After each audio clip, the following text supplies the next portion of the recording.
और limiting reactor के जो प्रॉब्लम्स हैं उनमें जो पंजाब की बुक में प्रॉब्लम था वो तो कर लिया था हमने, एक ही प्रॉब्लम था वो हमने कर लिया था लिमिटिंग रिएक्टर का, अमोनियम क्लोराइड और कैल्शियम हाइड्रोक्साइड का प्रॉब्लम।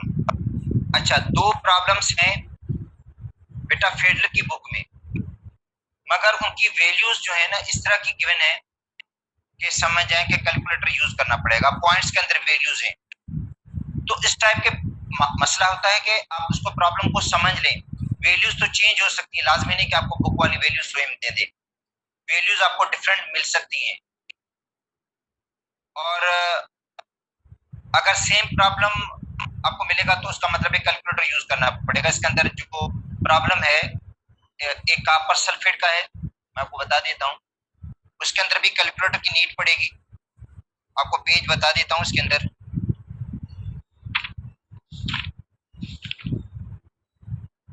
अच्छा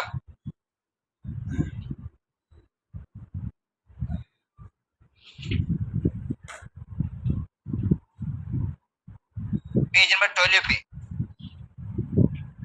बेटा, पेज नंबर 12 पे है। एक तो इजी था वाटर का, ये तो इजी है, और 1.6 प्रॉब्लम है जिसके अंदर लिखा गया है 200 gram of potassium dichromate and 200 gram of sulphuric acid.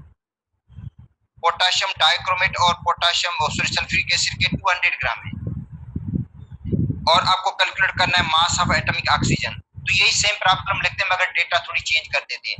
Data इसलिए चेंज करते हैं कि आपके लिए आसानी रहेगी, नहीं तो आप देखें पोटाशियम डाइक्रोमेट के आप मोल निकालेंगे जिसमें आपको पहले तो ये कि एटॉमिक मासेस को सम करना पड़ेगा, पोटाशियम क्रोमियम फिर ऑक्सीजन फिर सल्फ्यूरिक एसिड के भी मोल निकालें, तो टाइम बहुत लगेगा इसमें हल करने में, लंबी कैलकुलेशन हो जाएगी और फिर कैलकुलेटर की भी नीड पड़ेगी।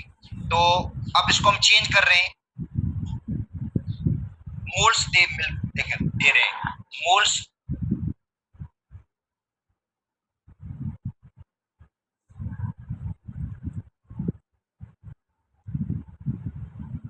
ऑफ K2Cr2O7 बेटा, इसके 2 मोल,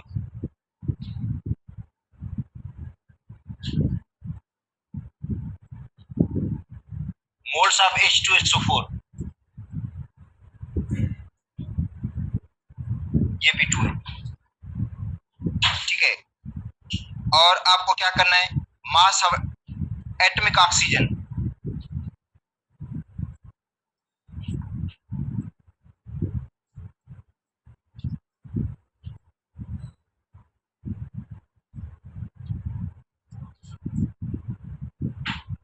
बेटा आपको मास ऑफ एटॉमिक ऑक्सीजन कैलकुलेट करना है, और दूसरा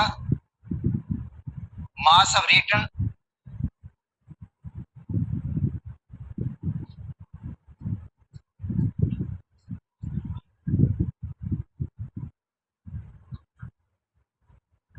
दूसरा मैंने करना है मोल्स ऑफ एक्सेस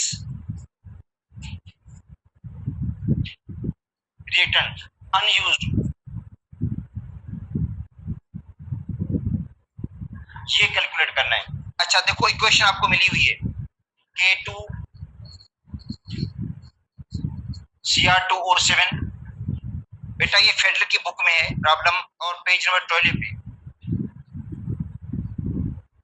वैल्यूज को मैंने चेंज कर दिया है, पोटाशियम डाइक्रोमेट प्लस 4 मोल्स है सल्फ्यूरिक एसिड के, K2SO4 बन रहा है, और प्लस में क्रोमियम सल्फेट है,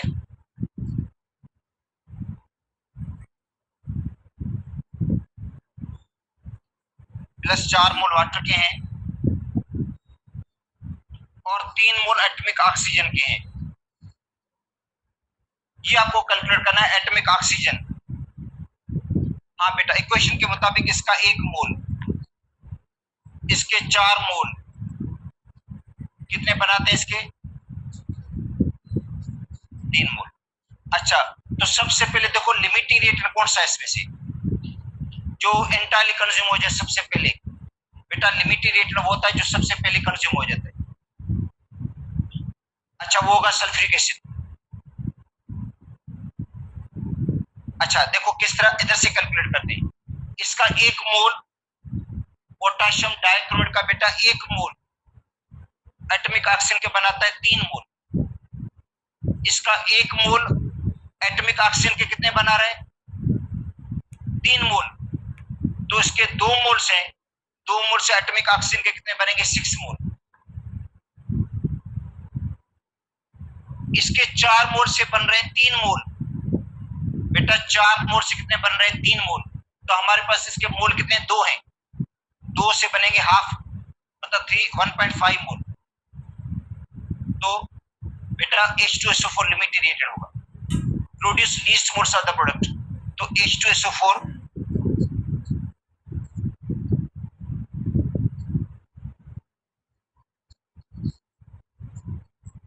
इज लिमिटेड रिएक्टेड, ये लिमिटेड रिएक्टेड है। इट प्रोड्यूस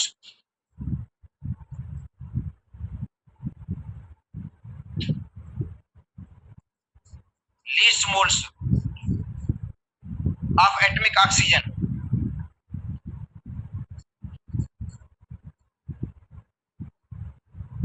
ये लीस्ट मोल बनाएगा किसके? एटॉमिक ऑक्सीजन के। अब कैलकुलेट कर लो, यहां पे लिखो H2SO4 और यहां पे लिखोगे एटॉमिक ऑक्सीजन। इसके नीचे क्या लिखोगे? 4 मोल। बेटा ये इक्वेशन में दिखा हुआ है 4 मोल। इसके नीचे क्या लिखोगे? 3 मोल। तो 4 मोल सल्फ्यूरिक एसिड के एटॉमिक ऑक्सीजन के कितने बनाते हैं? बेटा 3 मोल। 4 से 3 तो 1 से कितना बनेगा? 3/4। तो बेटा 1 से कितना बनेगा? 3/4। और हमारे पास कितने मोल्स हैं इसके? 2 मोल्स हैं। तो 2 मोल्स से कितना मिलेगा? 2 से मल्टीप्लाई कर दो। तो 6/4 का मतलब है बेटा 1.5 mole of atomic oxygen. Atomic oxygen के 1.5 मोल मिलेंगे। अब देखो ये कैलकुलेशन आसान है, इधर से भी हम कर सकते थे, डायरेक्ट भी कर सकते हैं, क्योंकि 4 मोल से इसके बनते हैं 3 मोल। तो 2 से कितने बनेंगे? 1.5 मोल। तो 1.5 मोल ऑफ एटॉमिक ऑक्सीजन। अब कैलकुलेट क्या करना है आपने? Mass of atomic oxygen.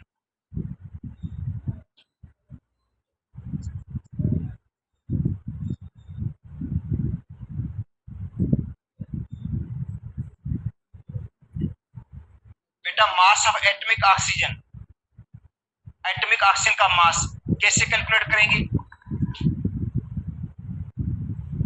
Mole of atomic oxygen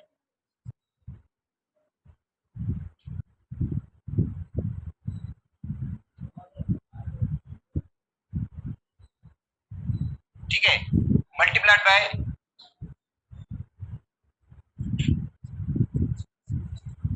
molar mass of atomic oxygen.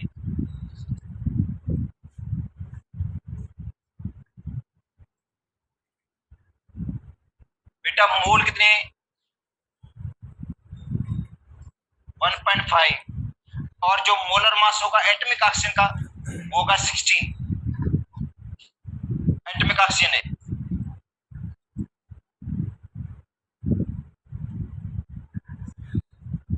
अच्छा तो 1.5 को बेटा 16 से मल्टीप्लाई कर दें तो होगा 24 ग्राम। तो 24 ग्राम एटॉमिक ऑक्सीजन बनेगी। अच्छा अब इसमें देखो बेटा लिमिटेड रेट तो सल्फ्यूरिक एसिड है और जो एक्सेस है वो पोटेशियम डाइक्रोमेट है।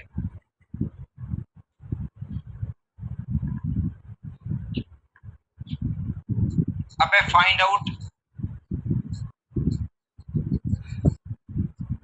Moles of K2 Cr2O7 used. बेटा पोटाशियम डाइक्रोमेट के जो मोल यूज होंगे, देखो पोटाशियम डाइक्रोमेट के मोल जो यूज होंगे वो आपने कैलकुलेट करने हैं।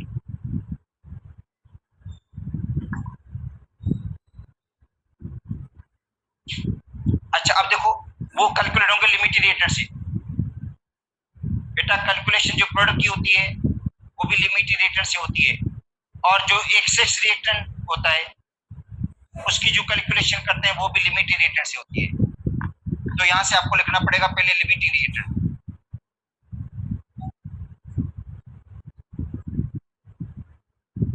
और यहां पे लिखना पड़ेगा एक्सेस।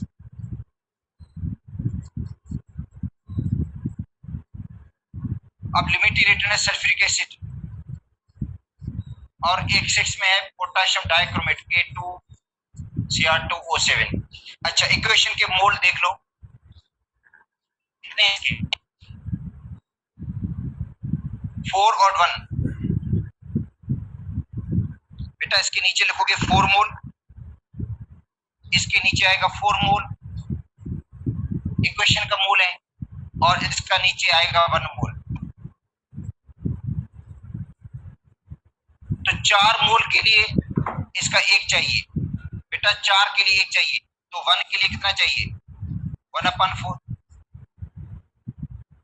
देखो 4 के लिए 1 मोल चाहिए इसका, सल्फ्यूरिक एसिड के 4 मोल, मगर पोटाशियम डाइक्रोमेट का वहां चाहिए 1 मोल, तो 1 के लिए क्या होगा 1/4। हाँ अब बताएं 2 मोल के लिए कितना होगा 1/4 मल्टीप्लाई बाय 2, तो 1/2 मोल।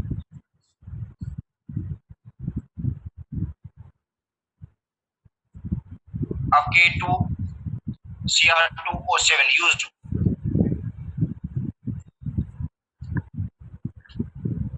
बेटा हाफ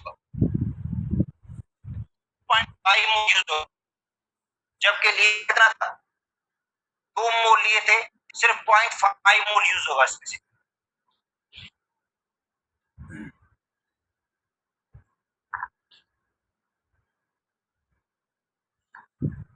अच्छा तो मोल साफ 2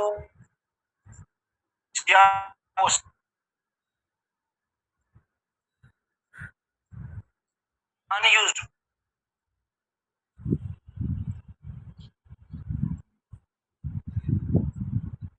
बेटा टोटल मोल्स जो हमने लिए थे K2Cr2O7 में से माइनस करेंगे मोल्स ऑफ K2Cr2O7 यूज्ड। बेटा टोटल मोल हमने 2 लिए थे, पोटाशियम डाइक्रोमेट के टोटल मोल हमने 2 लिए हैं, और यूज कितना हुआ है 0.5। 1/2 का मतलब 0.5 यूज हुआ है, तो बचेगा कितना 1.5 मोल्स ऑफ K2Cr2O7 अनयूज्ड। ठीक है, तो अब इस तरह का ये हो गया प्रॉब्लम। अच्छा दूसरा प्रॉब्लम भी बेटा जो सेकंड प्रॉब्लम है वो भी सी टाइप का ही है, इसको भी आपने कन्वर्ट मोल में करना पड़ेगा अमाउंट इन ग्राम्स को। बेटा ये अमाउंट इन ग्राम्स दिया गया है, उसको आपने कन्वर्ट करना है किसके अंदर मोल के अंदर, उसके बाद ही प्रॉब्लम हल होगा। तो ये आपको मैं दे देता हूँ, अमाउंट्स इनके चेंज कर लेता हूँ, उसके बाद आपने कैलकुलेशन करनी है।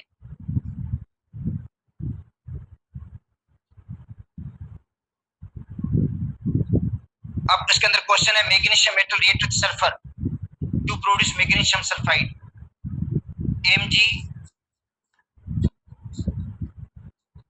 reacts with sulfur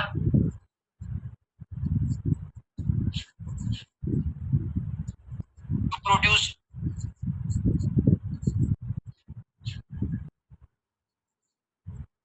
magnesium sulphide. क्या मिल रहा है हमें magnesium sulphide.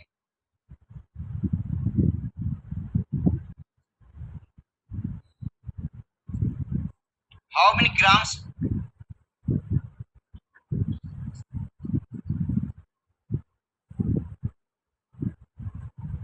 How many grams of magnesium sulphate produce,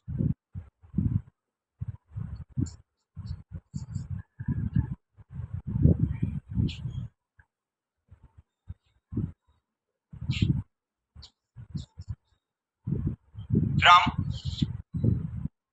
अब ये अमाउंट चेंज करना है,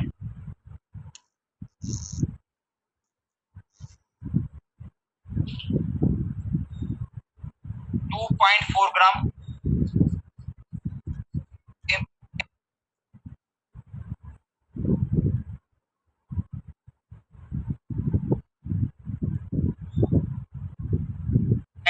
6.4 ग्राम सल्फर, चेंज कर दिया अमाउंट। ये 2.4 ग्राम Mg के 6.4 ग्राम सल्फर के हैं, तो मैग्नीशियम सल्फाइड कितना होगा?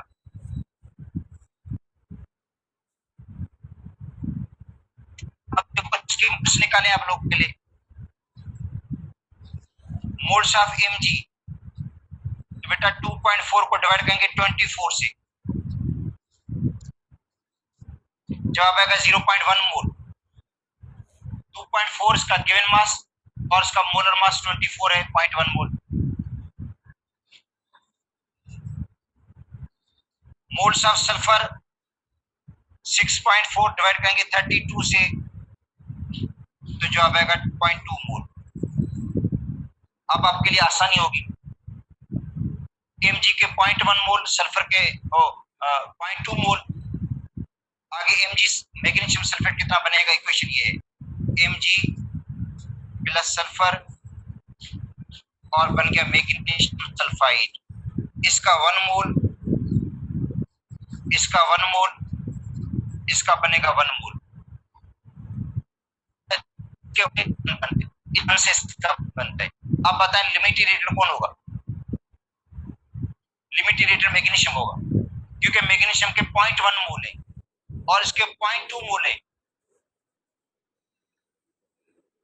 ठीक है, तो लिमिटिंग रेटर है Mg, इसके 0.1 मोल है और 0.1 मोल से इसका बनेगा 0.1 मोल मैग्नीशियम सल्फाइड का, और मैग्नीशियम सल्फाइड के 0.1 मोल का आपको मास कैलकुलेट करना है, और लिमिटिंग रेटेड Mg है इसके अंदर।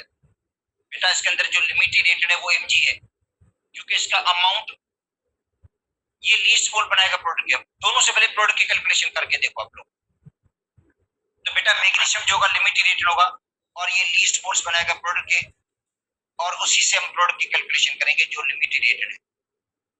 और 0.1 मोल सल्फर का कंज्यूम होगा, सल्फर का 0.1 मोल यूज होगा और 0.1 मोल अनयूज रहेगा।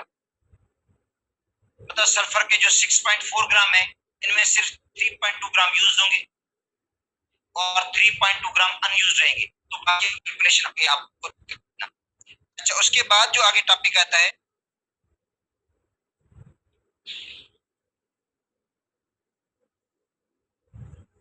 वो है theoretical yield and actual yield and percentage yield।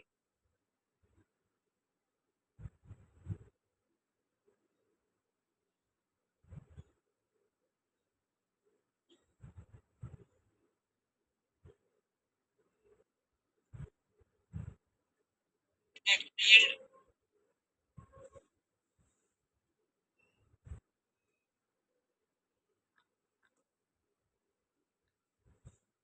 theoretical yield and percentage yield।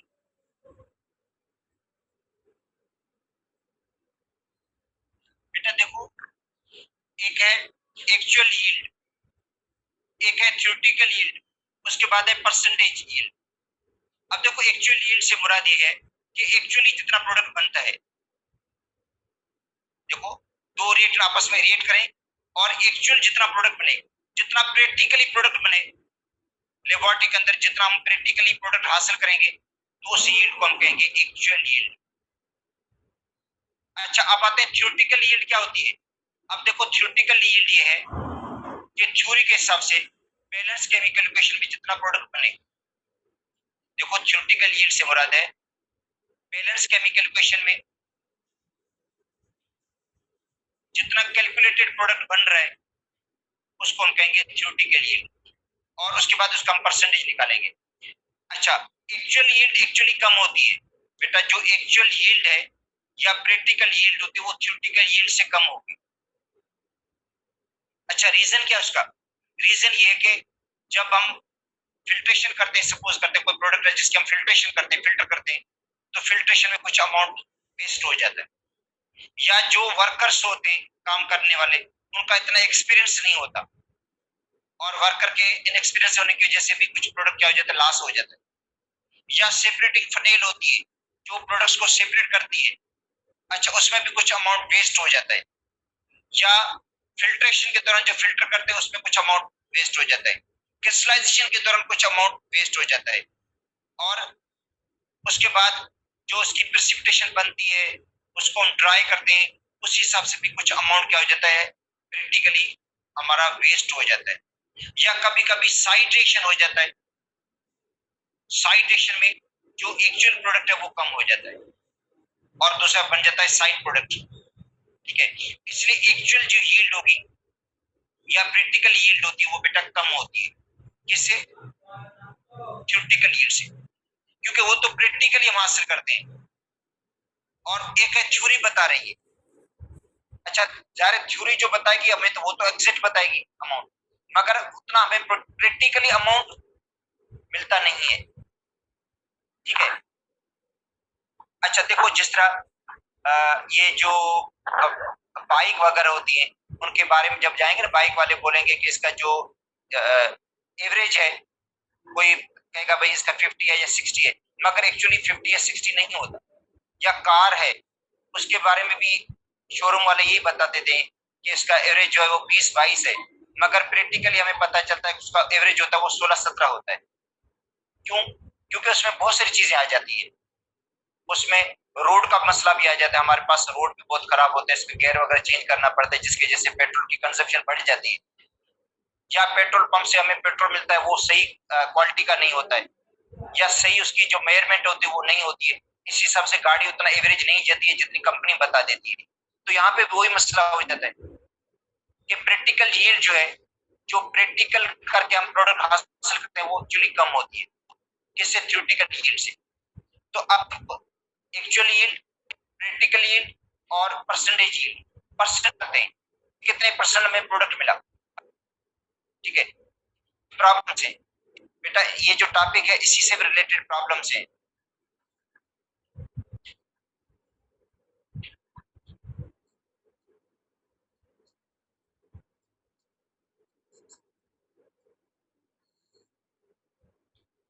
The product obtained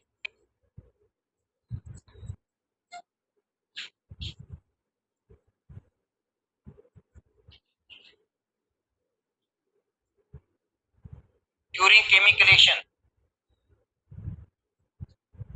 जो प्रोडक्ट हासिल होता है during chemical reaction,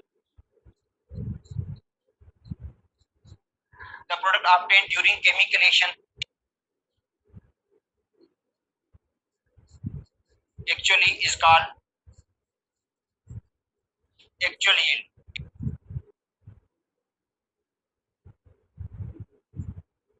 or practical yield।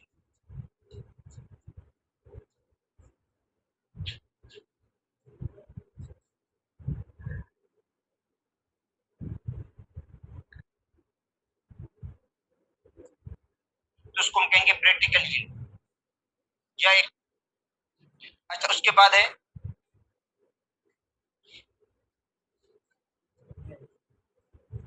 Theoretical yield.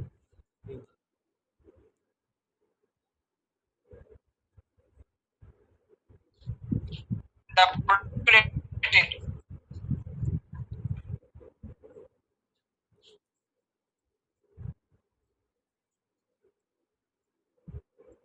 In balance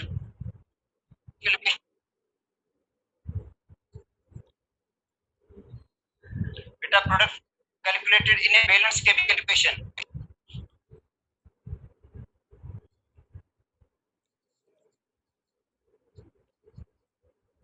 is called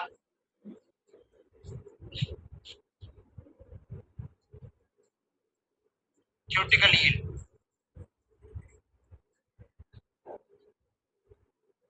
अच्छा, उसके बाद है बेटा परसेंटेज यील्ड।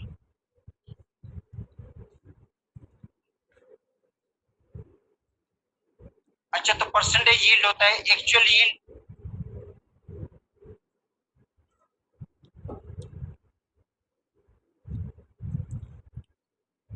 अपन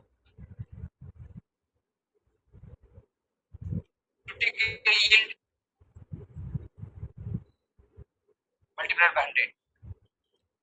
बेटा एक्चुअल यील्ड या प्रैक्टिकल यील्ड ऊपर रखेंगे और डिवाइड करेंगे उसको थ्योरेटिकल यील्ड से, मल्टीप्लाई करेंगे 100 से। और इससे रिलेटेड देखो प्रॉब्लम्स भी हैं। सपोज करते हैं हम 12 ग्राम कार्बन के लेते हैं बेटा, 12 ग्राम कार्बन के लेते हैं और हमें कार्बन डाइऑक्साइड मिल रहा है 22 ग्राम प्रैक्टिकली। प्रैक्टिकली कार्बन डाइऑक्साइड कितना मिल रहा है हमें? 22 ग्राम मिल रहा है। ठीक है, तो ये प्रैक्टिकल यील्ड हो गया कि भाई 12 ग्राम हमने कार्बन लिया और प्रैक्टिकली हमें कार्बन डाइऑक्साइड 22 ग्राम मिला। ये तो आपको वैसे में आपको वैल्यू प्रैक्टिकली। ठीक है, तो जो एक्चुअल यील्ड है, जो प्रैक्टिकल यील्ड है वो 22 ग्राम है, जबकि 12 ग्राम कार्बन से कार्बन डाइऑक्साइड बनना चाहिए 40 ग्राम थ्योरी के मुताबिक। देखो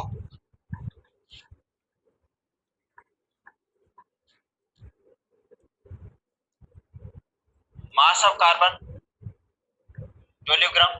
बेटा कार्बन का मास 12 ग्राम है।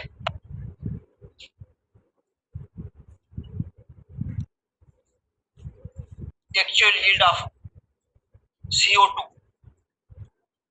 सपोज करते हैं 22 ग्राम है।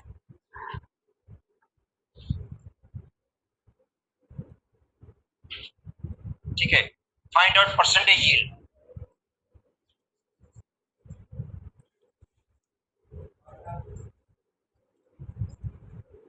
बेटा परसेंटेज यील्ड क्या होगा?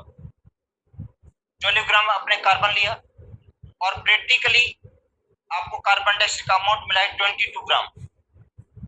तो आप बताएं कि कितना परसेंटेज यील्ड है, कितने परसेंट प्रोडक्ट मिला है आपको? इक्वेशन बेटा ये है C plus O2 arrow CO2। ठीक है, अब हम निकालते हैं theoretical yield balance chemical equation से। बेटा बैलेंस केमिकल इक्वेशन से हमें थ्योरेटिकल यील्ड निकालनी है। तो इसका 1 मोल, इसका भी 1 मोल, इसका भी 1 मोल।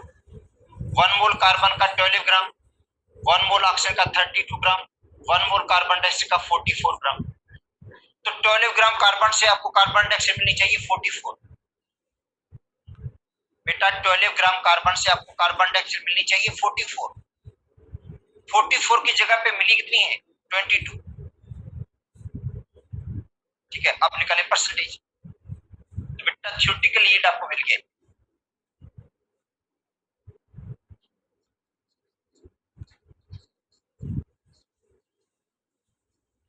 तो थ्योरेटिकल यील्ड कहां से मिलेगी? बैलेंस केमिकल इक्वेशन से।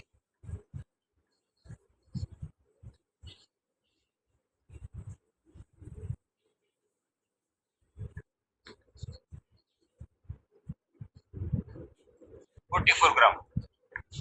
अब निकाले परसेंटेज यील्ड।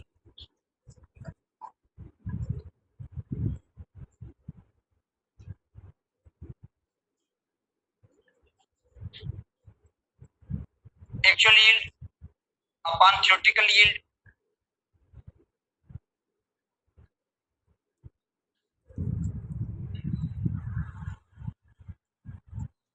इंटू 100। बेटा एक्चुअल यील्ड है 22 ग्राम और थ्योरेटिकल है 44 ग्राम इंटू 100। तो जवाब आएगा 50%। 50% प्रोडक्ट मिला हमें। और 50% इसका अमाउंट या तो वेस्ट हो गया या तो अमाउंट जो है वो साइड एक्शन में तब्दील हो गया, कार्बन मोनोऑक्साइड बन गया। ठीक है, अब इस टाइप का एक और प्रॉब्लम है,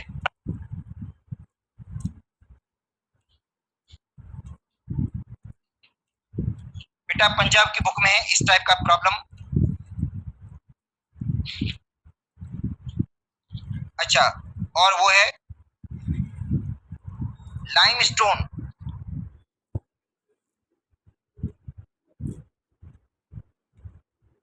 बेटा लाइमस्टोन है कैल्शियम कार्बोनेट।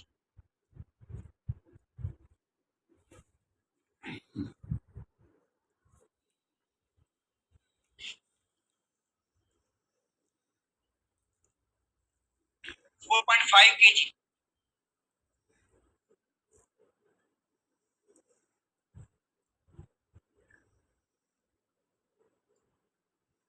लाइमस्टोन 4.5 kg है।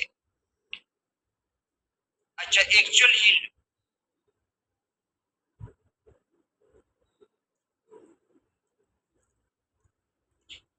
अब कैल्शियम ऑक्साइड 2.5 kg,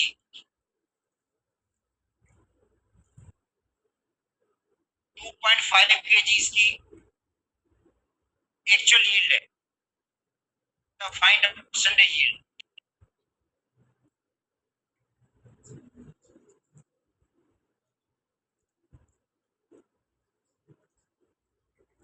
बेटा इसकी परसेंटेज यील्ड क्या होगी? देखो, मास ऑफ CaCO3 4.5 kg है, तो 4.5 को मल्टीप्लाई करते 1000 से।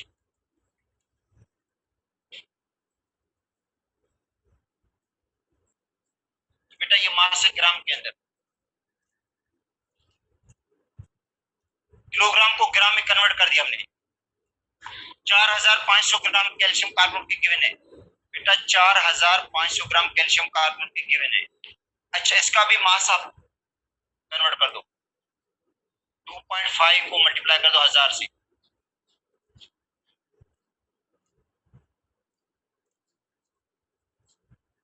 2500 ग्राम जो हमें कैल्शियम ऑक्साइड मिला है एक्चुअली, और जो कैल्शियम कार्बोनेट लिया था वो हमने लिया था 4500 ग्राम। तो अब आपको एक्चुअली यील्ड तो मिली हुई है, आपने निकालनी है थ्योरेटिकल यील्ड। बेटा आपने निकालनी क्या है? थ्योरेटिकल यील्ड निकालनी है कि थ्योरेटिकली कितना मिलना चाहिए। प्रैक्टिकली तो हमें मिल गया, मिला हुआ है 2500 ग्राम है। बेटा प्रैक्टिकली तो दिया हुआ है 2500 ग्राम। अब है थ्योरेटिकल यील्ड क्या है इसकी, थ्योरी के मुताबिक कितना मिलना चाहिए था हमें। तो इसकी इक्वेशन ये है, कैल्शियम कार्बोनेट, इसको हम हीट देते हैं तो कैल्शियम ऑक्साइड बन जाता है, और दूसरा बन जाता है कार्बन डाइऑक्साइड। इसका बेटा 1 मोल है, इसका भी 1 मोल है, इसका भी 1 मोल। 1 मोल कैल्शियम कार्बोनेट का होता है 100 ग्राम। बेटा 1 मोल कैल्शियम कार्बोनेट का होता है 100 ग्राम। 1 मोल कैल्शियम ऑक्साइड का होता है 56 ग्राम, और 1 मोल कार्बन डाइऑक्साइड का होता है 44 ग्राम।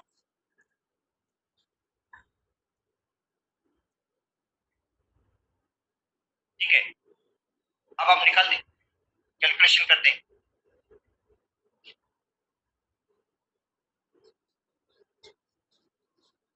थ्योरेटिकल यील्ड की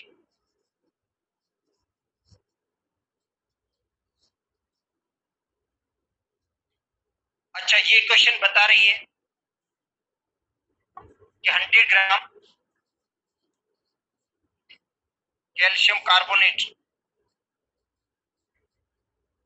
प्रोड्यूस 56 ग्राम कैल्शियम ऑक्साइड। बेटा 100 ग्राम से कितना मिल रहा है? 100 ग्राम कैल्शियम कार्बोनेट के कितने ग्राम कैल्शियम ऑक्साइड के बना रहे हैं? 56 ग्राम। तो 100 से बन रहा है 56, तो 1 से कितना बनेगा? 56 डिवाइड बाय 100। बेटा देखो 100 से बन रहा है 56, तो 1 से कितना बनेगा? 56 अपॉन 100। तो हमारे पास है कितना लाइमस्टोन? बेटा लाइमस्टोन है 4500 ग्राम। उससे कितना मिलेगा? 56 अपॉन 100, इसको 4500 ग्राम से। अब देखो ये दोनों जीरो कैंसिल हो जाएंगे इनके अंदर। बेटा ये दोनों जीरो कैंसिल हो जाएंगे। 56 को आपने मल्टीप्लाई करना है किसके साथ? 45 के साथ। तो जवाब आएगा 2520।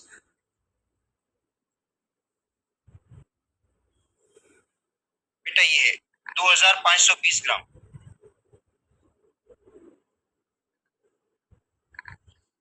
2520 ग्राम मिलना चाहिए था थ्योरेटिकली, और प्रैक्टिकली मिला है 2500 ग्राम। सिर्फ 20 ग्राम का फर्क है, 20 ग्राम वेस्ट हो गया सर।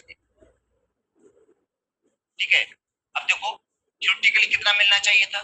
2520 ग्राम, और प्रैक्टिकली कितना मिला है? 2500 ग्राम। अब इसका निकाले परसेंटेज यील्ड, कि इसका परसेंटेज यील्ड क्या होगा? बेटा ये थ्योरेटिकल यील्ड है और वो प्रैक्टिकल है। अब निकालें percentage yield.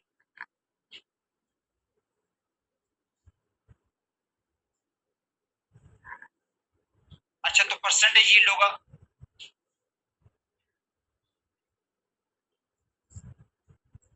Actual yield upon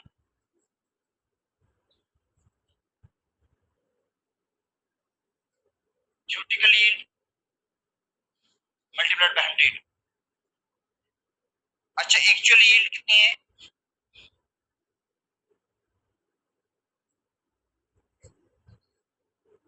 बेटा 2500 ग्राम है, 2500 ग्राम है, और थ्योरेटिकली 2520 ग्राम है। मल्टीप्लाई कर दो 100 से, मल्टीप्लाई कर दो बेटा 100 से, तो इसका आंसर आता है 99.2। बेटा 99.2% प्रोडक्ट मिला है। समझे? 0.8% जो है वो वेस्ट हो गया। 0.8% क्या हो गया? वेस्ट हो गया ये।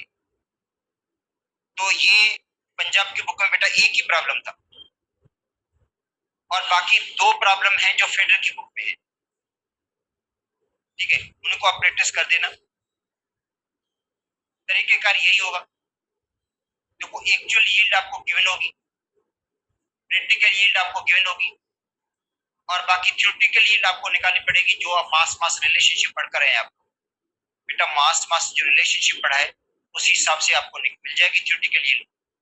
थ्योरी के हिसाब से कितनी यील्ड मिलेगी, कितना प्रोडक्ट मिलेगा, और फिर एक्चुअल यील्ड को डिवाइड करेंगे थ्योरेटिकल यील्ड से और मल्टीप्लाई करेंगे 100 से। अच्छा, इससे हटकर कुछ और प्रॉब्लम्स हैं।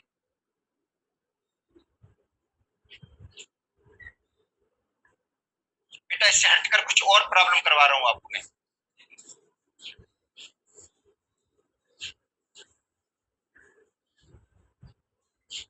ठीक है, अच्छा वो ये है, क्वेश्चन ये आ जाता है इस तरह, सॉल्यूशन देते हैं, सॉल्यूशन में से अमाउंट निकालना पड़ता है।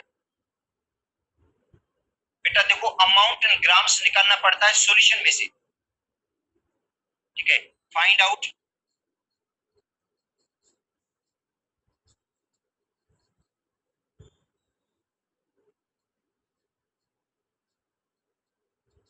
अमाउंट इन ग्राम्स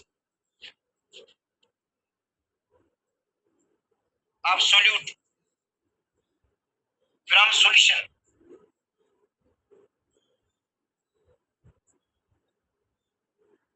बेटा अमाउंट सोल्यूट का निकालना है सॉल्यूशन में से, ठीक है। तो इसके भी प्रॉब्लम आ सकती है कि वहां से अमाउंट ग्राम्स मिलेगा आपको सॉल्यूशन में से। क्वेश्चन है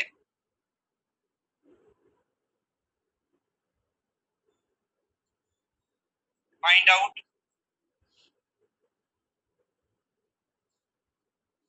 amount in grams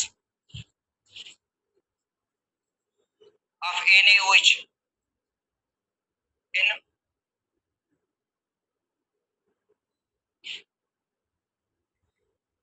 0.5 m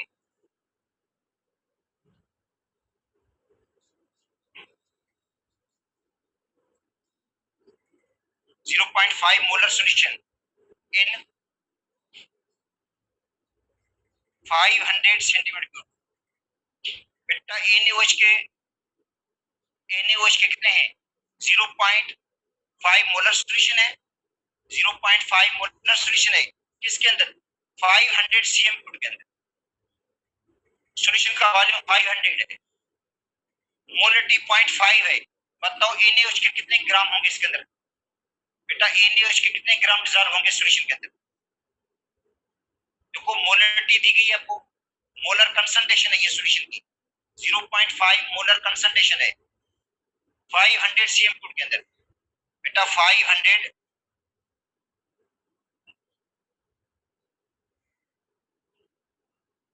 cm cube के अंदर, ठीक है।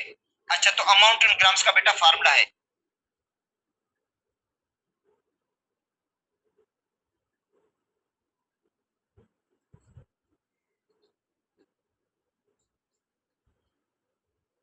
मोलरिटी मतलब molar concentration multiplied by molar mass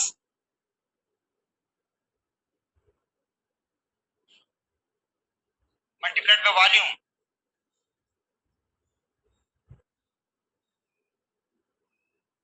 in cm cube divide by 1000। बेटा ये तब है 1000 नीचे इसलिए दे रहे हैं क्योंकि वॉल्यूम cm क्यूब में इसको dm क्यूब में तब्दील करने के लिए। देखो वॉल्यूम आपको दिया गया है सेंटीमीटर क्यूब में, उसको dm क्यूब में तब्दील करने के लिए नीचे 1000 लिखा है। अगर आपको वॉल्यूम dm क्यूब में गिवन है या लीटर में गिवन है तो नीचे 1000 नहीं लिखना। तो ये वॉल्यूम cm क्यूब या मिलीलीटर में होगा ना बेटा, cm क्यूब में या मिलीलीटर में होगा तो क्या आएगा? या मिलीलीटर में, तो नीचे 1000 जरूर आएगा, ठीक है। अब देखो मोलरिटी क्या है इसकी 0.5,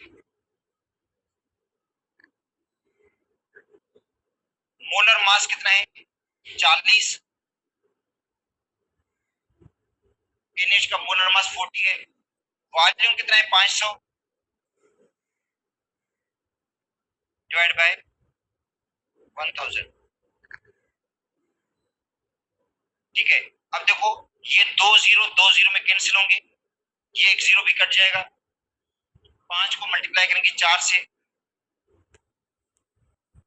20 हो जाएगा, 20 को 0.5 से मल्टीप्लाई करेंगे तो जवाब आएगा 10 ग्राम।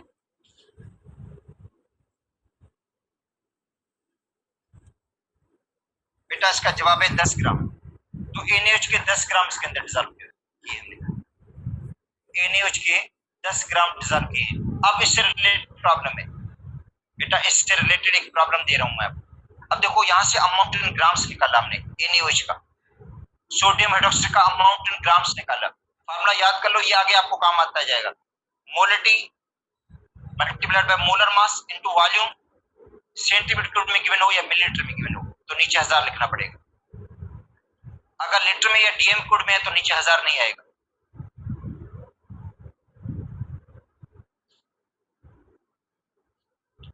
अच्छा अब क्वेश्चन है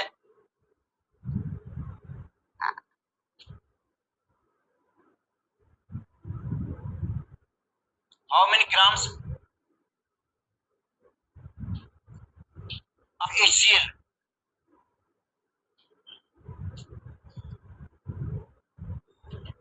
are required, how many grams of HCl are required, कितने ग्राम HCl के रिक्वायर्ड होंगे How many grams of HCl are required to neutralize?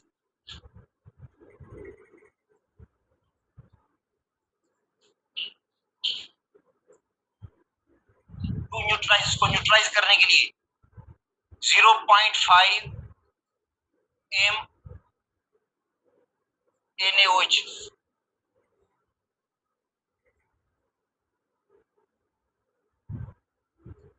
Solution in 500 ml.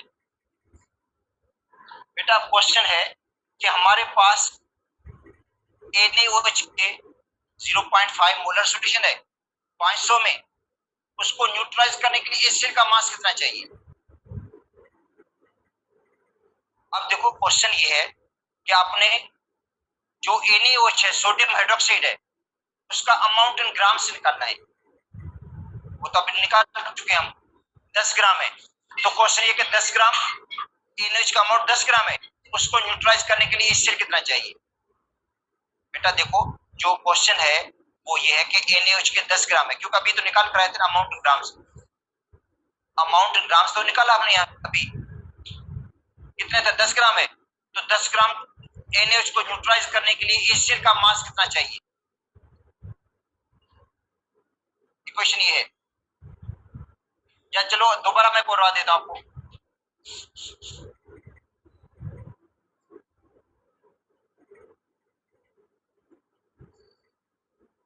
Amount grams of NaOH, ठीक है, तो molarity multiplied by molar mass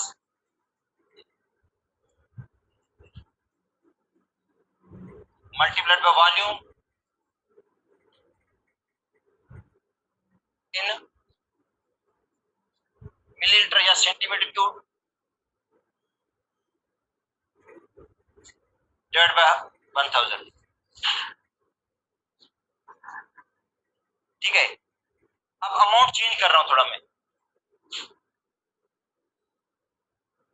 बेटा amount को थोड़ा change कर रहा हूं मैं ताकि नहीं तो जवाब वही सेम आएगा, फिर सही नहीं है।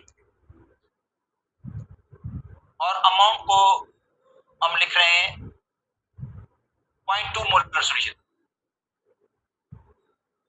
बेटा 0.2 मोलर सॉल्यूशन, 0.2 मोलर सॉल्यूशन। अब इसकी जगह पे 1000 लिख रहा हूं मैं, वॉल्यूम कितना रख रहा हूं 1000, ठीक है। तो मोलरिटी कितनी है 0.2, ठीक है, और मोलर मास कितना है 40, वॉल्यूम कितना है 1000, नीचे भी क्या आएगा 1000, तो ये आपस में कैंसिल हो जाएगा।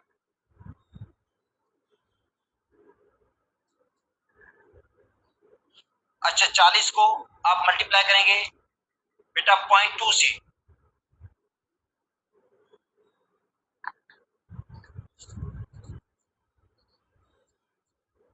तो आएगा 8 ग्राम। मतलब अब क्वेश्चन है कि 8 ग्राम NaOH को न्यूट्रलाइज करने के लिए एसिड कितना चाहिए? बेटा 8 ग्राम NaOH को न्यूट्रलाइज करने के लिए एसिड का अमाउंट कितना चाहिए? अब क्वेश्चन ये इक्वेशन ये है HCl plus NaOH arrow NaCl plus water.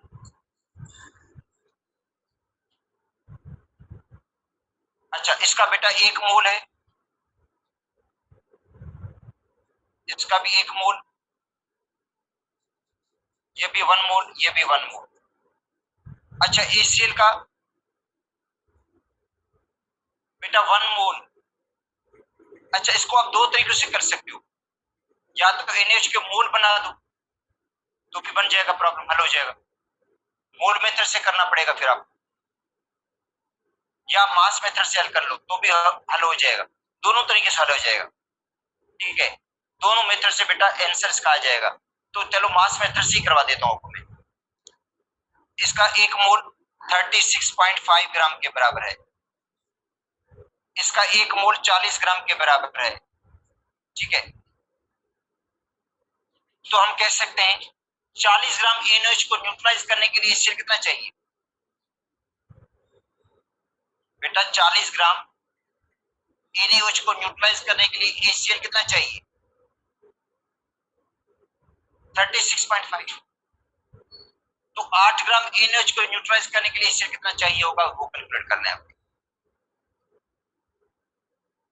बेटा देखो 40 ग्राम NaOH के हैं, जिनको न्यूट्रलाइज करने के लिए HCl का अमाउंट कितना चाहिए, लिखा हुआ है देखो सामने 36.5। ठीक है, हल कर लो इसको। आप रिक्वायर्ड किसका अमाउंट है और गिवन किसका अमाउंट है वो लिख दो। देखो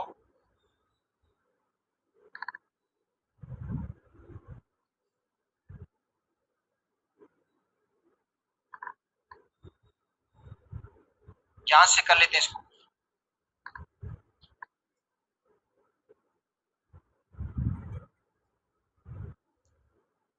अमाउंट ऑफ HCl, ठीक है। अब देखो NaOH यहां पे लिखूंगा मैं और यहां पे लिखूंगा HCl।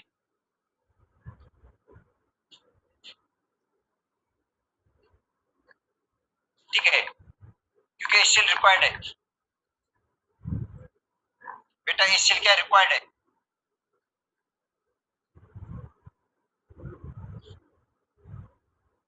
ये जो रिक्वायर्ड है वो बाद में लिखा जाएगा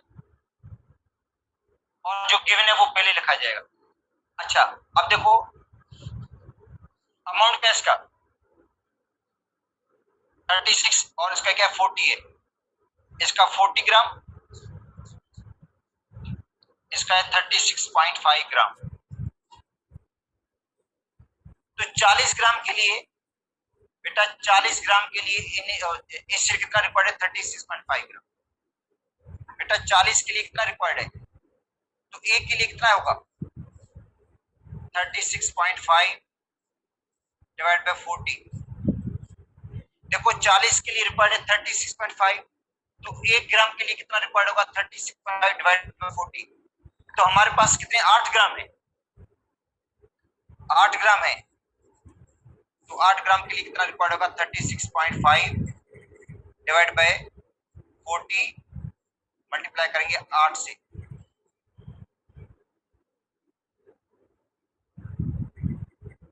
ठीक है, तो बेटा 36 अमाउंट क्या हो जाएगा, इसका जवाब होगा डबल होगा 36.5 को डबल मल्टीप्लाई कर दे 2 से।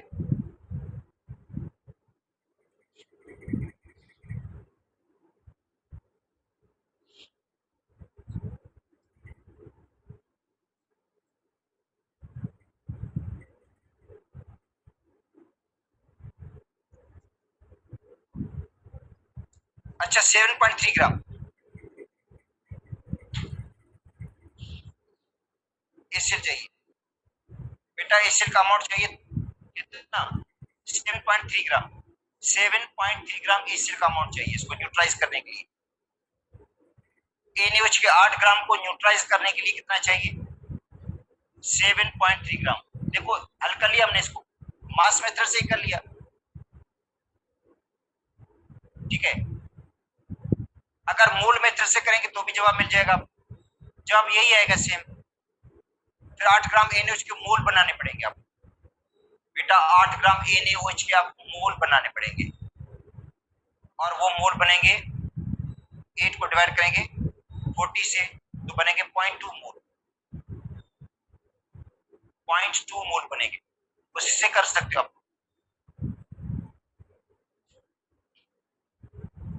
मोल मेथड से भी करवा देता हूं मैं।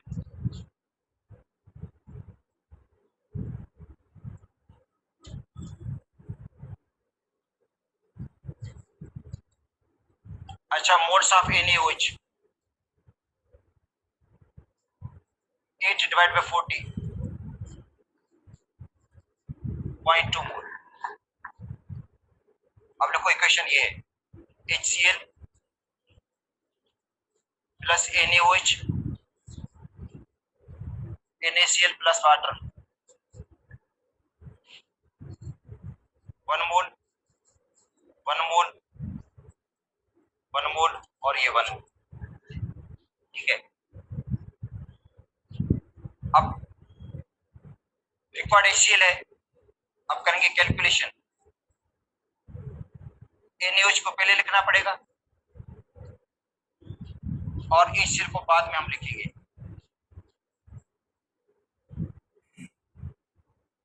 क्योंकि बेटा ये रिक्वायर्ड है। 1 मोल इसका भी गया है 1 मोल। बेटा 1 मोल NaOH के लिए HCl का कितना चाहिए 1 मोल। NaOH के 1 मोल के लिए कितना चाहिए 1 मोल। तो 0.2 मोल के लिए कितना चाहिए होगा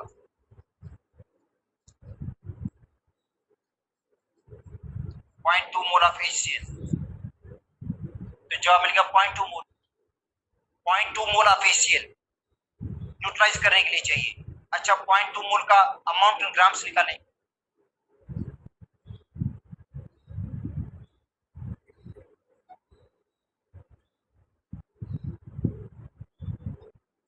mole into molar mass.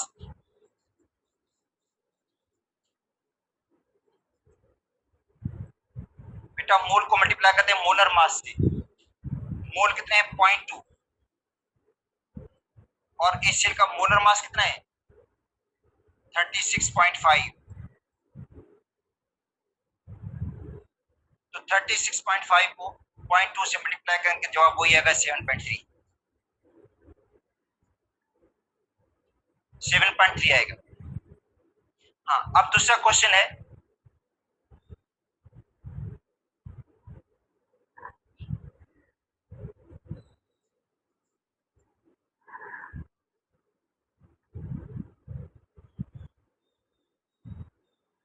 How many grams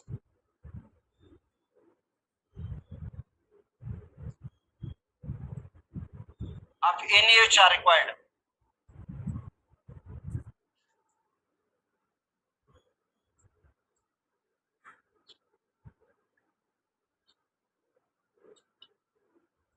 to neutralize how many grams of NaOH are required to neutralize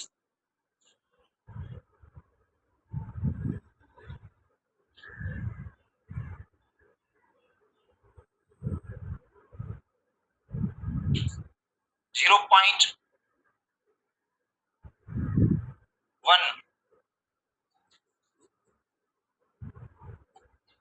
molar solution of H2SO4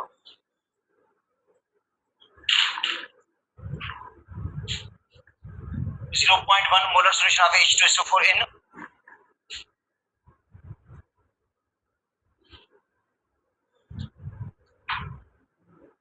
500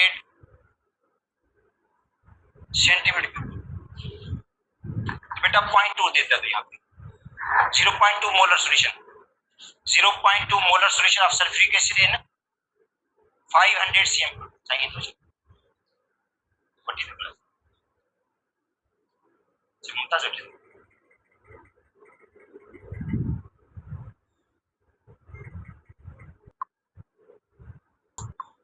अच्छा बेटा ये होमवर्क है आपके लिए। फिर इसके बाद क्लास फिजिक्स की है।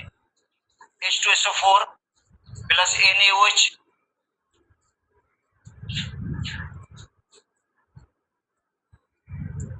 Na2SO4 प्लस वाटर, ये कैलकुलेशन कर लीजिए।